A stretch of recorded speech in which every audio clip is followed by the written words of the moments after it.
Muy buenas tardes. Sean bienvenidos a la conferencia de incorporación de Luis González de Posada al Inter-American Institute for Democracy. Mi nombre es Beatriz Rangel y soy miembro de la Junta Directiva. El Inter-American Institute for Democracy es una entidad privada sin fines de lucro, cuyo objetivo es la promoción y difusión de los valores de la libertad, la democracia, los derechos humanos y la institucionalidad en las Américas. Está constituido por académicos, políticos, profesionales, trabajadores, empresarios, hombres y mujeres de distintas nacionalidades. Es un centro de pensamiento sin connotaciones partidistas que para el logro de sus objetivos realiza investigaciones académicas, seminarios, coloquios y eventos en un contexto de pluralismo y de tolerancia. Mantiene un fondo editorial para la publicación de obras que contribuyen a la difusión y defensa de la democracia, de la libertad y la institucionalidad. Les saludamos desde nuestra sede, nuestro presidente, don Tomás Regalado, nuestro director ejecutivo, Carlos Sánchez Berzaín, y miembros del directorio, Ricardo Israel, y Oscar García Mendoza y María Fernanda Egas. Y por supuesto nuestro invitado de honor, Luis González Posada. Nuestro programa contempla la presentación del invitado de honor por Carlos Sánchez Berzaín, nuestro director ejecutivo, una conferencia magistral de incorporación por Luis González Posada y palabras de bienvenida por la incorporación a cargo de nuestro presidente Tomás Regalado. Luis González Posada no es un latinoamericano común, es un consistente, empedernido y coherente luchador democrático. Nacido en una distinguida familia encabezada por Carlos González Posada, quien encabezó combates de estudiantes contra las dictaduras. Luis, su hijo, estudió en la Universidad Mayor de San Marcos obteniendo el título de abogado. Fue ministro de Justicia y de Relaciones Exteriores del Perú, así como presidente del Congreso de esa nación hermana, y es militante del APRA y combatiente por la libertad en América Latina. Para Inter-American Institute for Democracy es motivo de júbilo su incorporación a nuestras labores en calidad de consejero. Y para presentar a Luis González de Posadas le daré el derecho de palabra a Carlos Sánchez Berzaín, nuestro director ejecutivo. Carlos Sánchez Berzaín es experto en Derecho Constitucional. Tiene un máster en Ciencia Política y un máster en Sociología. Es politólogo, miembro fundador del Ateneo Jurídico Boliviano y fue 5 veces ministro en Bolivia. Es un columnista regular de Infobae. Adelante, don Carlos.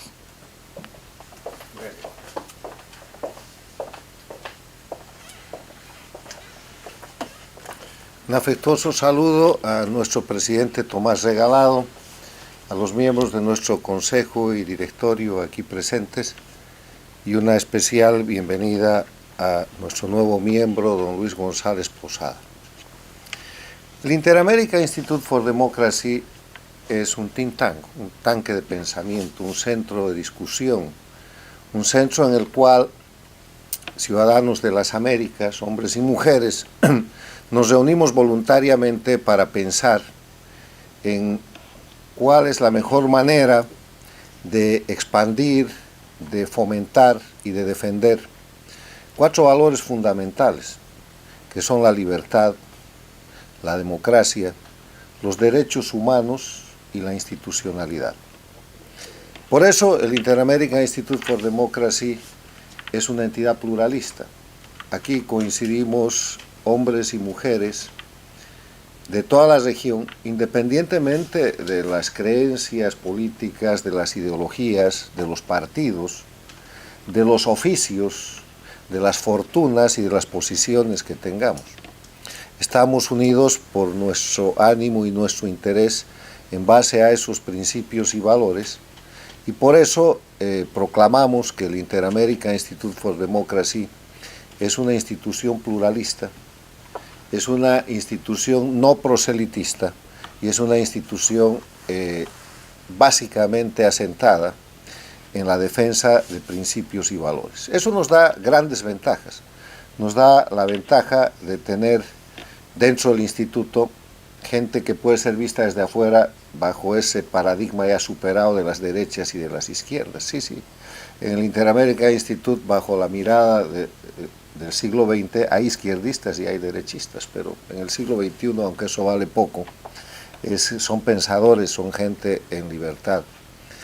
Es gente que, más allá de lo que se pueda decir en las ideologías, defiende que es necesario respetar los derechos humanos y las libertades fundamentales, que es imprescindible vivir en el marco del Estado de Derecho, de que no se concibe gobierno sin que haya separación e independencia de poderes, sin que hayan elecciones, sin que haya rendición de cuentas, sin que haya la posibilidad de que quien gobierna sepa que es un mandatario que le tiene que dar cuentas a sus mandantes, que es el pueblo, sin que haya libertad de organización política y que sea sin que exista la posibilidad de disentir, y sin entender que la democracia no es el gobierno de la mayoría eventual, sino es el conjunto de garantías para que la minoría algún momento pueda tornarse en mayoría y se produzca este mecanismo maravilloso de la alternancia y de los frenos y balances.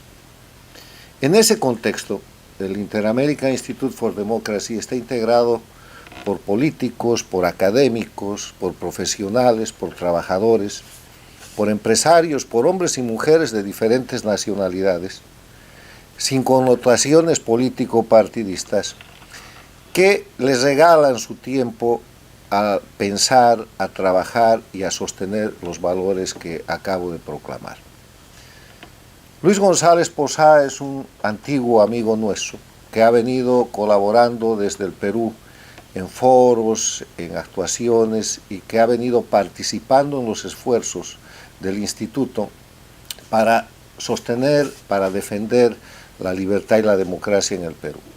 Es un hombre cuya experiencia, cuyo currículum, cuya trascendencia lo ha puesto en los primeros niveles de representación de su país, como bien lo ha proclamado nuestra directora, la doctora Rangel.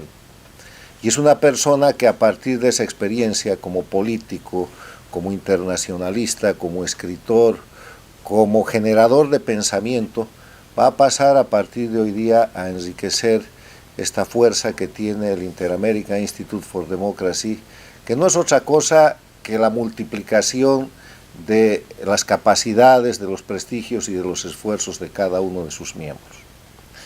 El doctor González Posada va a incorporarse de inmediato a un grupo de trabajo que es el Comité de Democracia del Inter-American Institute, que está integrado, entre otras personas, por el doctor Ricardo Israel, que lo preside, por el doctor Guillermo Lustó.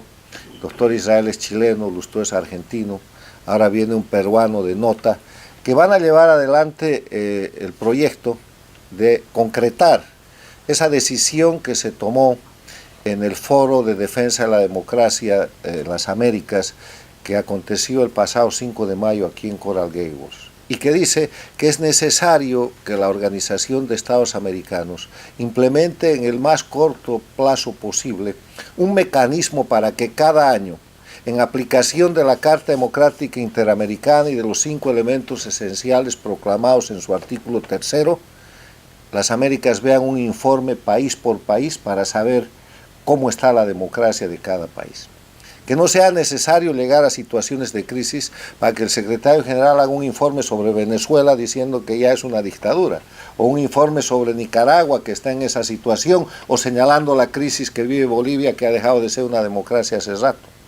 Que tengamos un informe que vaya señalando cuáles son las posibilidades de mejorar y cuáles son las señales de alarma y de alerta temprana en base a los 5 elementos fundamentales. Ahí va a nuestro nuevo miembro, el doctor González Posada, a hacer un aporte extraordinario que yo creo que va a dar frutos en el corto plazo. De mi parte, simplemente decir que el Inter-American Institute busca integrar los aspectos académicos, los de la ciencia política y de la política práctica, para que de esta conjunción, en este tanque de pensamiento, podamos hacer surgir una disciplina más realista y una mejor preparación para el ejercicio de la actividad política en las Américas, que es tan importante en el ámbito de una vida en sociedad y con libertad. Muchas gracias.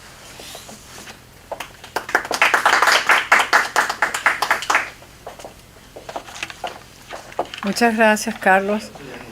Y ahora recibiremos la conferencia magistral de Luis González Posada.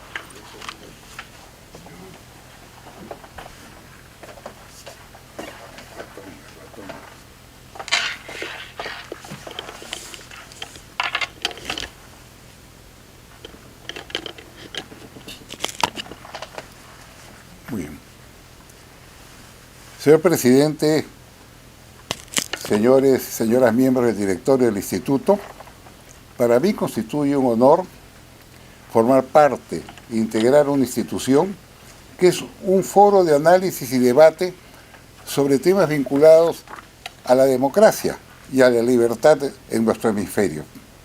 Y lo hago en circunstancias muy difíciles, porque nosotros estamos percibiendo no las llamadas brisas bolivarianas, sino realmente un aire tóxico, un aire destructivo, que está afectando a muchos países de la región. Me refiero, por ejemplo, en el caso concreto, lo que ha sucedido en Chile, porque hay que decirlo, ¿no? En Chile el triunfo, la victoria de las fuerzas de izquierda son reales y han ganado curules en el Congreso chileno algunas personas que las hemos visto destruyendo propiedades, participando en el incendio del metro, quemando iglesias, sacando imágenes religiosas y crucifijos para hacer barricadas con ellas. Esto no es normal en un país avanzado, con una economía fuerte como es Chile. O los vemos en Colombia, presidente, donde es larga la lista de muertos por una ley que se derogó de inmediato, pero siguen habiendo matanzas, enfrentamientos con la policía y destrucción. Y si miramos a Colombia, también tenemos que ver el movimiento sedicioso de la FARC vinculada con Venezuela, que está desestabilizando la región.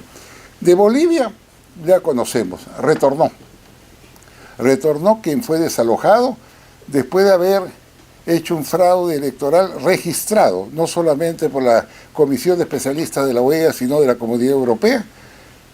Ha regresado y a través de su retorno está impulsando esas brisas bolivarianas o vientos tóxicos y degradantes que están afectando a nuestra región y al Perú, por supuesto, donde ustedes con toda razón tienen que sorprenderse por qué un candidato que se declara marxista, chavista, admirador de Lenin, de Che Guevara, y que está vinculado con Sendero Luminoso a través de su brazo legal que se llama el Movadez, tiene tan alta percepción de apoyo ciudadano. Todos estos son hechos reales que están sucediendo. Y antes de entrar al tema, yo le diría, presidente, que hay que ser realistas. Las instituciones formales, a través de las cuales se defiende el Estado constitucional de derecho en nuestros países, las libertades y la democracia, no tienen el nivel de fuerza que tienen, por ejemplo, el Foro de Sao Paulo, que moviliza activistas en toda América Latina y inmensas cantidades de dinero a través de Venezuela, lo cual todos nosotros conocemos. Es decir, si por ejemplo hay una elección en el Perú, ningún partido político, ningún gobierno democrático apoya a ese candidato que se está presentando en representación de la democracia, porque las reglas de juego y la legalidad no lo permiten. Pero si se presenta un candidato de izquierda como en el Perú, todo el bloque que forma parte del Foro Sao Paulo o del Grupo de Puebla se moviliza, brindan apoyo en expertos, en plan de gobierno, en publicidad y en una cantidad inmensa de dinero que sustentan esas campañas. Es decir, nosotros estamos arrinconados en la formalidad mientras ellos tienen el inmenso empuje de la libertad para movilizar sus cuadros políticos e internacionalizarlos en toda América Latina con un poder económico de sustento muy grande. Esta es la realidad. Esa es una explicación que yo creo que todos tenemos muy claro. Cada uno de los presidentes que asistió a este foro dio su versión. Todos coincidieron en lo mismo. La movilización de recursos es muy grande. Dicho lo anterior, presidente, yo quería tratar un tema que considero que es fundamental en el sistema democrático, pero que no está siendo abordada en el nivel o la intensidad que debería haber sido hecho. En 1931, un escritor, periodista italiano, Curzio Malaparte, ¿no? Puso una huella al publicar un libro que se llamaba Técnicas de un golpe de Estado. Malaparte hacía un análisis de todos los golpes de Estado que se habían producido en la humanidad, los más importantes, que el 18 Brumario, por ejemplo, que le dio el poder a Napoleón de Bonaparte, hasta la marcha sobre Roma de Benito Mussolini. Y en ese texto de análisis, él enseñaba, por eso decían que su libro era de alguna manera otro camino, pero bastante cercano al que escribió Maquiavelo con El Príncipe. Señalaba cómo hacerse el poder o cómo defender el poder. Pero en ese libro no estaba escrito lo que hoy día es una realidad. Ya no se necesitan golpes de Estado. No se requiere que usted saque las tropas, que bombardee el Palacio de la Moneda, que movilice al ejército. Eso pasó a la historia.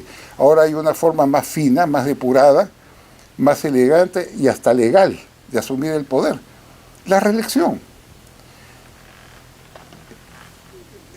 La doctrina de la democracia establece con toda claridad de que un Estado constitucional de derecho se sustenta en su Constitución, valga la redundancia, y en las leyes de cada república. Y cuando se convoca una elección, se fijan las reglas. Es decir, usted para ser candidato a la presidencia debe tener tal edad, tal nacionalidad y además tal experiencia. Esas son las reglas. Y agregan en las constituciones, no puede ser reelecto sino una sola vez, o puede ser reelecto en forma indefinida. O sea, yo voto por eso. Pero resulta que usted gana el poder, con esas reglas las cambia de inmediato. Y así se producen las dictaduras.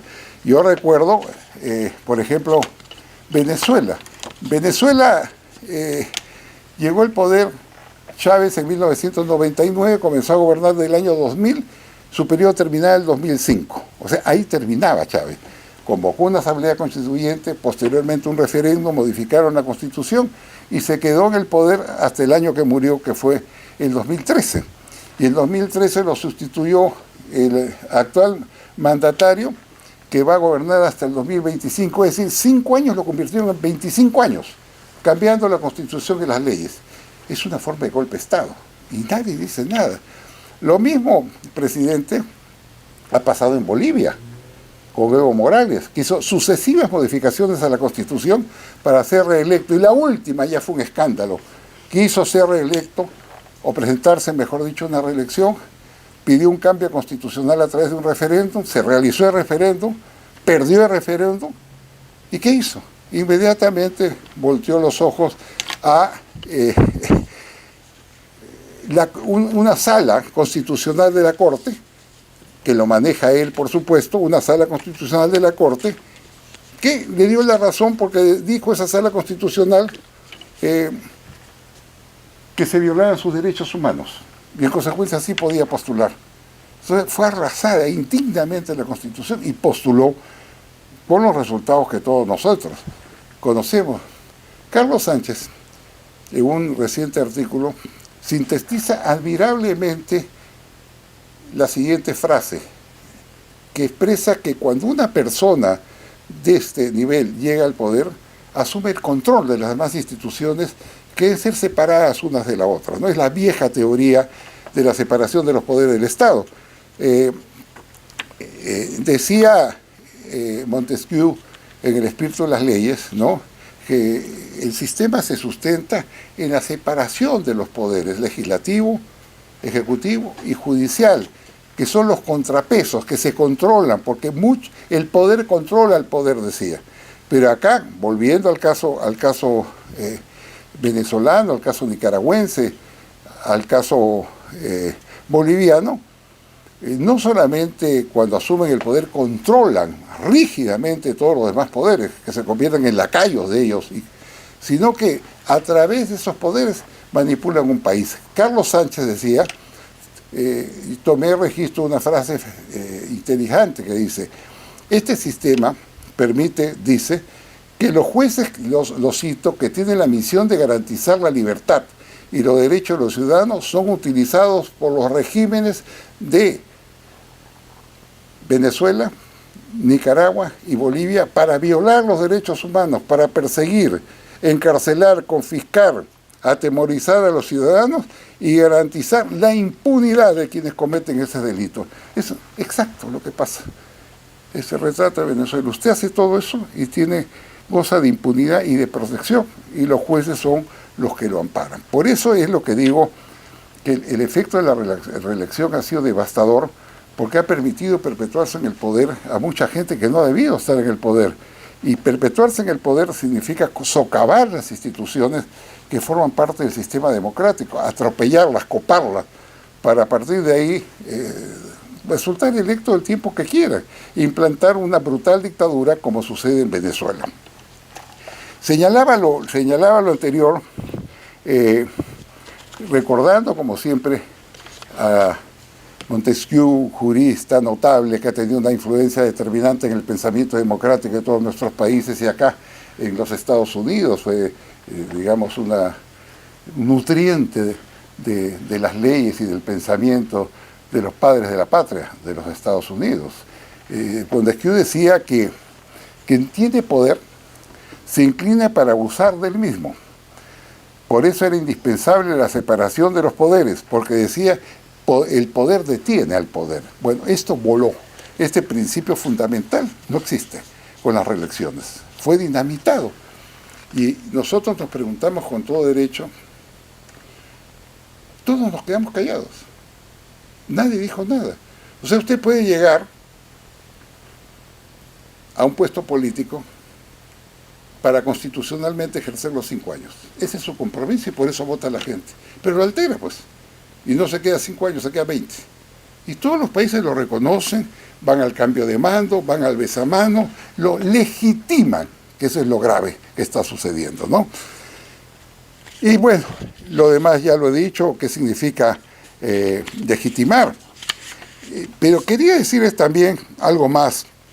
Independientemente de la relación de gobiernos que se mantienen en el poder ejerciendo dictaduras, ¿no? También debo decirles que mientras el Foro de Sao Paulo tiene potencia política y por eso avanza en nuestros países, los organismos internacionales que defienden la institucionalidad democrática son declarativos, no pasan de declaraciones y en consecuencia son arrasados, pues. Enumero algunos, ¿no? La OEA tiene 34 miembros. No ha pasado la OEA de algunos informes, pero no ha podido retirar de la organización a Venezuela, porque le faltaron votos. Y esos votos los controlan ellos.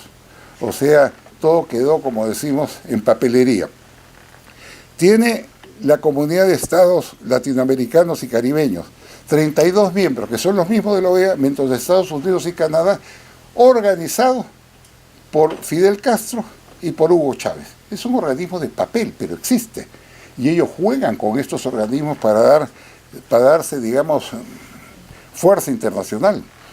Tenemos a UNASUR, integrado por 12 naciones, que yo recuerdo construyó un magnífico edificio de muchos millones de dólares en Quito, y pusieron una efigie de bronce de Néstor Kirchner, que no ha hecho absolutamente nada por la integración de América Latina, pero lo hicieron, lo coparon con gente de su tendencia política y felizmente ya lo desactivaron. Hoy día ese hermosísimo edificio está siendo usado, entiendo, por una universidad de lenguas aborígenes.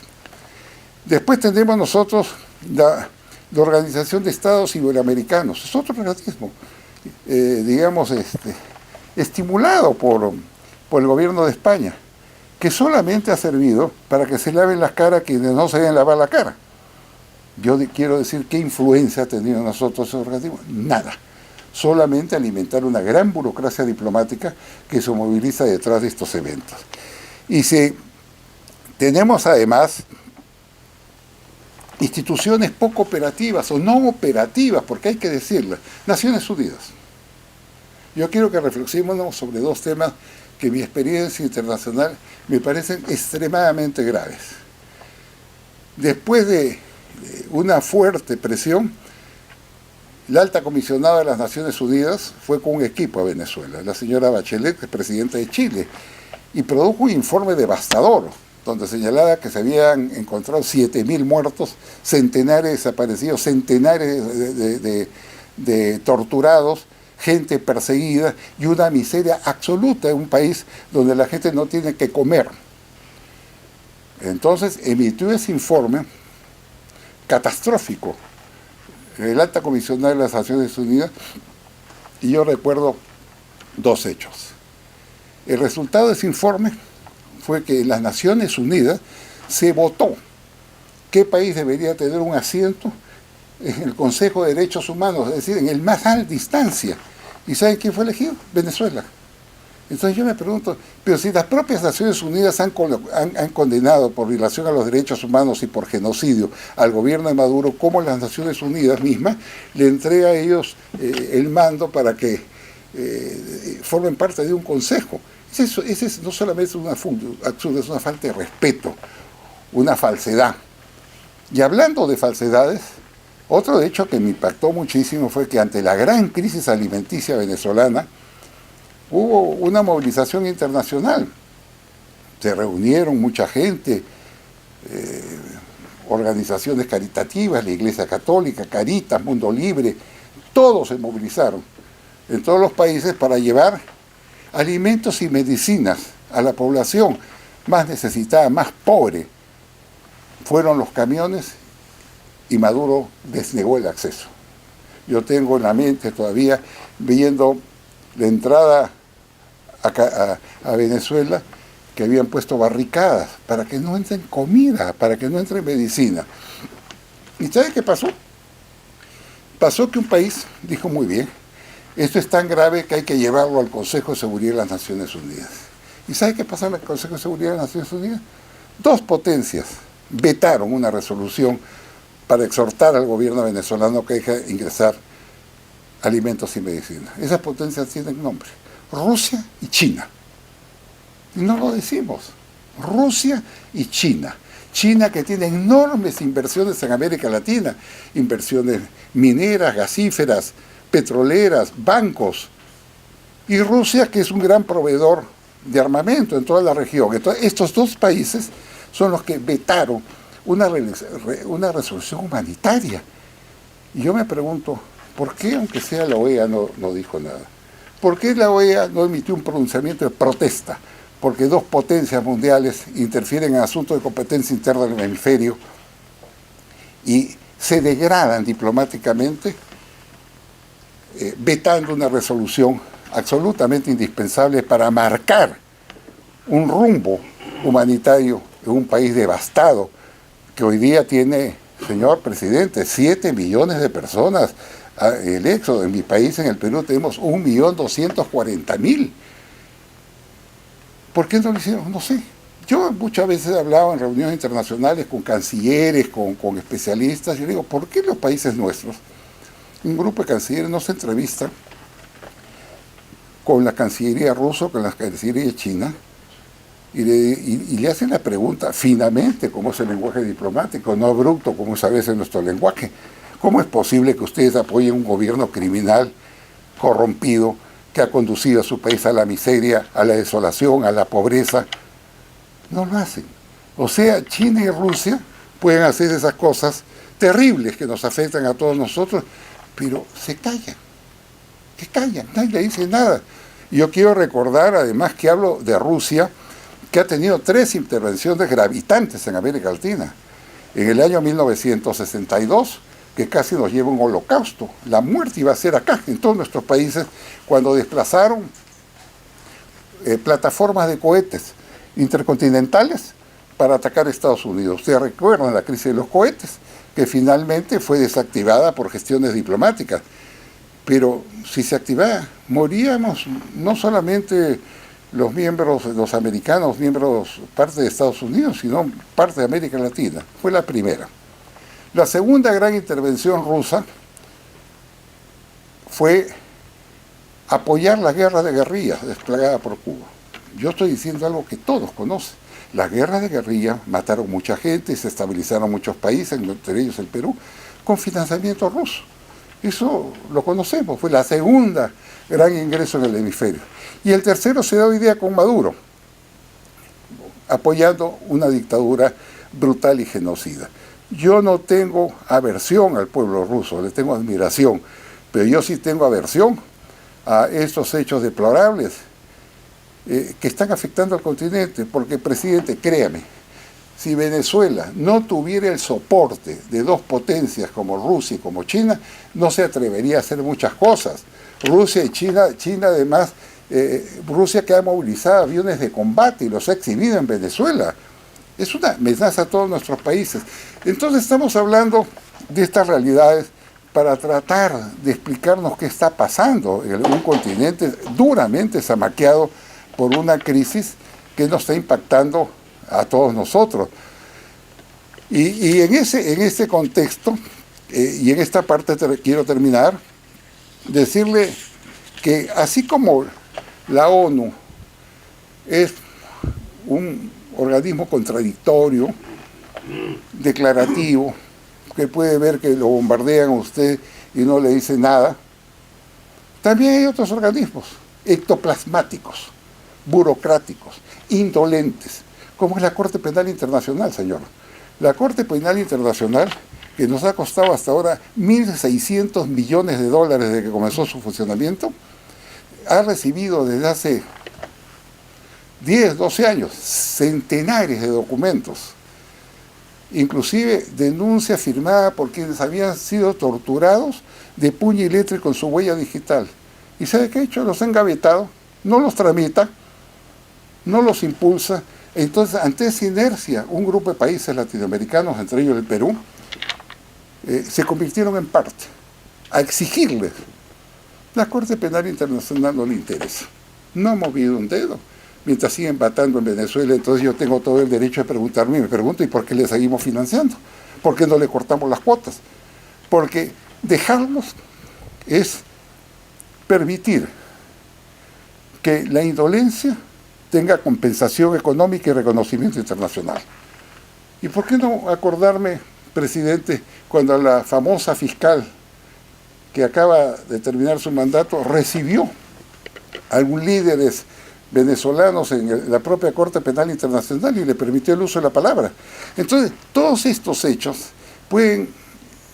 deben ser materias de una mayor reflexión, de cambios fundamentales en la visión de los organismos internacionales, de darnos cuenta que estamos perdiendo la batalla, de que es necesario activarnos. Desde todo punto de vista, cuando yo le decía, por ejemplo, el bloque que moviliza los grupos de izquierda están bien articulados, yo también le podría decir que los bloques nuestros no existen. ¿Dónde está la Internacional Socialista? Yo podría contar muchas cosas. ¿Dónde está la Federación Demócrata Cristiana? No existen. Pregunta en voz alta.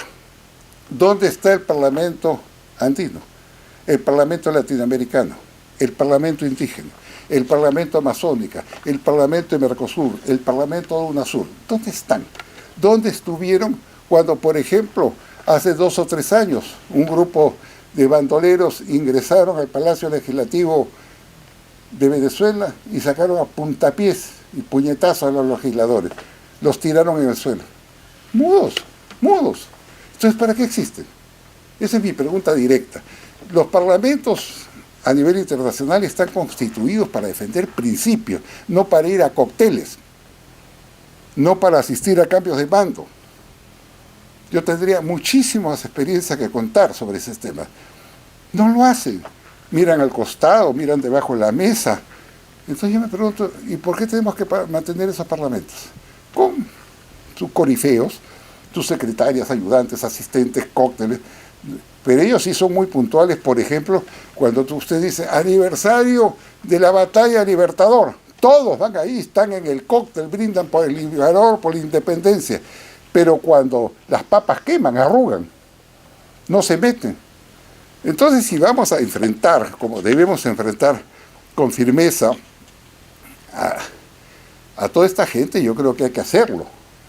Hablando directamente, yo respaldo a la OEA, respaldo las declaraciones que ha hecho el secretario general Almagro, no así su posición sobre Bolivia, porque él avaló que se pueda presentar ilegalmente a un nuevo mandato, contraviniendo un dictamen de la Convención de Venecia.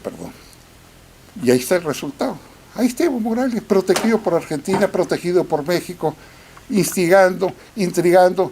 tratándose de meter en nuestros países, entre ellos el Perú. Pues me consta todo lo que ha hecho contra el Perú el señor Evo Morales, a quien siempre además lo hemos derrotado, con las armas de la política, de la razón y de la firmeza democrática. Entonces, yo quiero culminar, no sé si me estoy excediendo, pero quiero culminar diciendo que es hora de definiciones, es hora de no mantenernos neutros. Y cuando decía esto recordaba a Dante, que allá en 1304, 1310, en su famoso libro, dijo lo siguiente: los confines más oscuros del infierno, tiene un montón de círculos, están reservados para aquellos que eligen mantenerse neutrales en tiempos de crisis moral. Es decir, aquellos que no dan la pelea, que no ponen la cara, que tienen miedo, que se esconden. Y esto le habla en política interna y en política internacional. Todo ese sistema, hay que decirlo. Y quiero agregar algo más. Yo tengo gran respeto, como todos nosotros lo tenemos, por los Estados Unidos.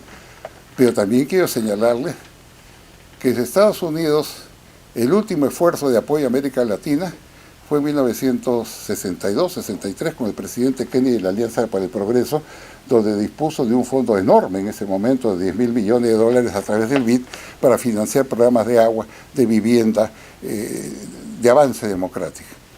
Murió el presidente y murió el programa. No han podido los Estados Unidos construir un programa coherente para revincularse con América Latina. Por eso, al no poder construir ese programa, han avanzado pues China, ha avanzado Rusia, han avanzado otros países, porque es la verdad. Es una nueva política americana. Significaría lanzar un nuevo programa, un New Deal para América Latina, que no signifique regalías, sino soporte para poder avanzar en tratamiento de los temas fundamentales que nos agobian y que son también causa de lo que nos está sucediendo. Acá no es economía de mercado. La economía de mercado sin libertad y democracia es una farsa. Acá es dotar a la población de agua, de electricidad, de comida, de servicios básicos. Y lo digo porque, presidente, muchos de los demócratas, entre comillas, creen que democracia es economía de mercado. No es así. Yo he visto a gente vinculada a esos sectores aplaudiendo dictaduras a rabiar y callándose cuando se atropellaba el sistema democrático, se atacaban los partidos políticos, se apresaba a la gente. Las cosas van juntas. Entonces, nosotros creemos en todos estos conceptos. Yo termino, presidente, haciendo una reflexión. Yo soy miembro de un partido histórico, el Partido Aprista Peruano. Es el partido de mis abuelos, es el partido de mis padres, de mi madre. Mi padre estuvo años encarcelado, pasó mucho por la lucha por la libertad y la democracia. Ahí La Torre estuvo años presos, perseguido, exiliado, un hombre bueno y noble, que luchaba por lo que decía él, por las causas bellas y justas. Estuvo 5 años, 3 meses y 3 días, encerrado en la Embajada de Colombia porque no le dieron salvoconducto. Usted sabe lo que es tenerlo acá, 5 años, 3 meses y 3 días, en una embajada donde se formó una trinchera alrededor de la embajada y se ponían focos, como en la Segunda Guerra, para los campos de concentración, para que nadie pueda entrar o salir. Bueno, allá de La Torre dio su vida por la democracia. Yo también quiero, presidente, en este momento rescatar la figura del expresidente Alan García, que hizo un gran gobierno, que tuvo los más altos indicadores económicos, que abatió la pobreza como nunca antes en la historia del Perú, que terminó con el analfabetismo, que tuvo logros indiscutibles, certificados además por los organismos multilaterales de crédito como el Banco Mundial, el Banco Interamericano de Desarrollo, que señalaron que el Perú en ese periodo, desde 2006 al 2011, tuvo el más alto rendimiento económico y de abatimiento de la pobreza de todo el hemisferio. Y le digo a Alan García, porque fue víctima de un acoso judicial, sin ninguna prueba, no hay documentos, no hay depósitos, no hay partidas, no hay declaraciones de Odebrecht que lo implicaran en algún hecho de corrupción, pero lo acosó la maldad. Y ocurrió lo que todos ustedes saben que ha ocurrido, de tal manera que yo sí rescato en él al joven demócrata idealista que tuvo que dar su vida en momentos muy difíciles pero que tuvo la satisfacción de haber formado parte de un partido histórico como el nuestro y además de haber hecho un gran gobierno. Muchas gracias, presidente, por esta invitación.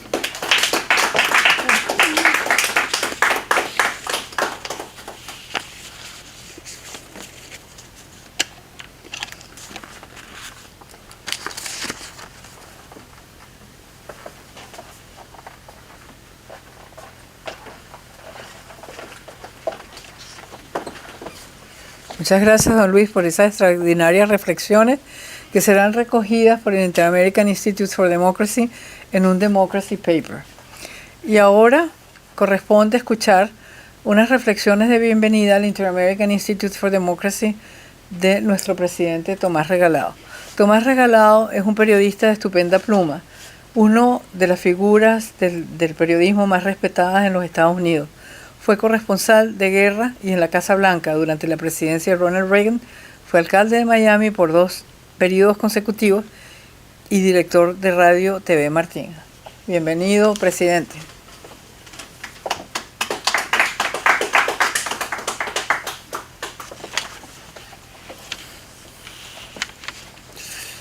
Muy buenas tardes, doctor. Como yo me crié en los Estados Unidos, acá en Miami, siempre trato de usar frases que son comunes y populares en los Estados Unidos de América y que nosotros hemos adoptado con nuestras comunidades y nuestros idiomas.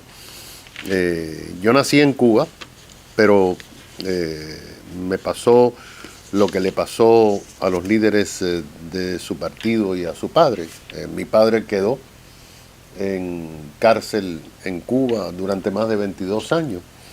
Y uno de los miembros de este directorio, el embajador Armando Valladares, su primer libro lo tituló Nadie escuchaba, porque era la indiferencia del mundo cuando, fusilaban porque algo tenían que haber hecho.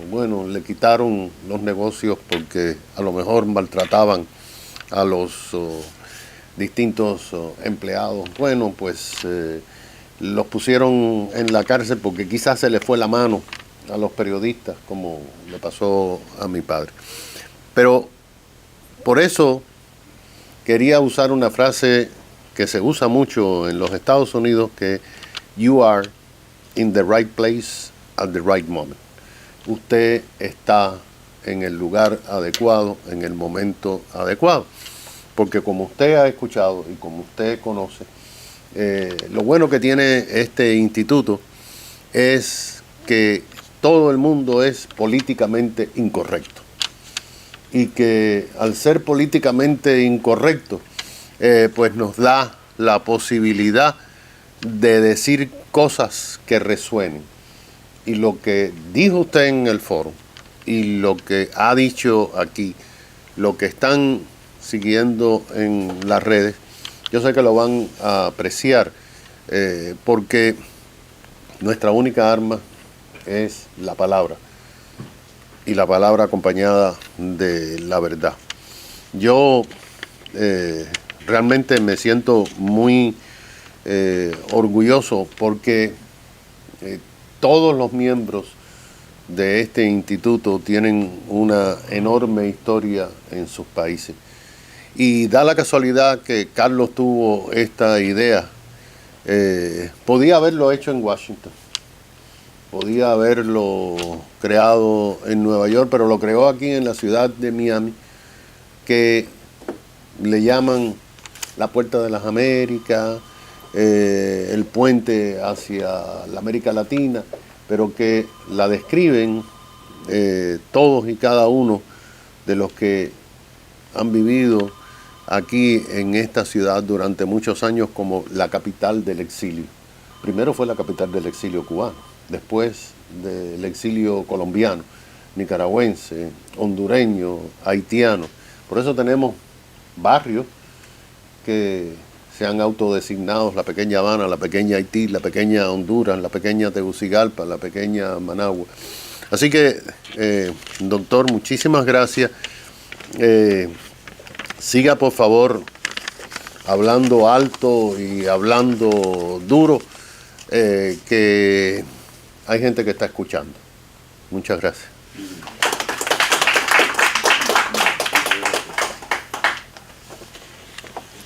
Bueno, y con las palabras de nuestro presidente damos por terminado este evento de incorporación al Inter-American Institute for Democracy del ex canciller de Perú, Luis González Posada. Los invitamos a que nos sigan el 26 de este mes a las 6 de la tarde con un foro estupendo sobre las elecciones en Perú, nación que estamos siguiendo muy de cerca gracias a la participación de miembros de nuestro directorio y vía nuestro convenio con la Universidad Peruana de Ciencias Aplicadas. Muchas gracias, buenas tardes, buenas noches y que tengan una feliz cena con sus familiares.